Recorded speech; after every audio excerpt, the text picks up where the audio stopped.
একবার নবীজি কঠিন অসুখে পড়লেন। এক রাতে স্বপ্নে দেখলেন দুজন ফেরেশতা এসেছেন।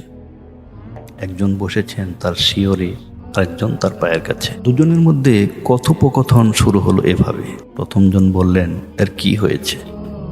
উত্তরে দ্বিতীয়জন বললেন, ইনি অসুস্থ। আবার প্রথমজন বললেন, কি অসুখ? দ্বিতীয়জন উত্তরে বললেন, জাদুগ্রস্ততা। প্রথমজন আবার প্রশ্ন করলেন, কে জাদু করেছে? উত্তরে বললেন দ্বিতীয়জন, ইহুদি লাবিদ ইবনে আসাম। প্রথমজন আবার প্রশ্ন করলেন, কিভাবে? উত্তরে দ্বিতীয়জন বললেন, চামড়ার ফিতায় জাদুমন্ত্র করে পাথর চাপা দিয়ে রাখিয়ে দেওয়া হয়েছে একটি কূপে। যাও সেটিকে বের করে আগুন দিয়ে জ্বালিয়ে দাও। নবীজি সাল্লাল্লাহু আলাইহি সাল্লামের ঘুম ভেঙে গেল। সকালবেলা নবীজি কয়েকজন সাহাবীকে ওই কথিত কূপে পাথর চাপা দিয়ে রাখা জাদুকৃত ফিতাটি উদ্ধার করে আনতে বললেন। দেখা গেল ফিতাটির মধ্যে একটি সুতা পেঁচানো রয়েছে। সুতাটিতে রয়েছে 11টি গিট। এই ঘটনার প্রেক্ষিতে সূরা ফালাক ও নাস অবতীর্ণ হয়।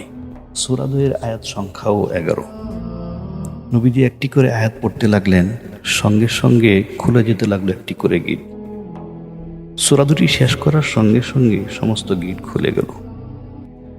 এদিকে নবীজি সাল্লাল্লাহু আলাইহি ওয়াসাল্লাম অসুস্থ হয়ে উঠলেন। প্রিয় দর্শক, এটা হলো সূরা ফালাক ও নাসের একটি জাদুকরী আমল।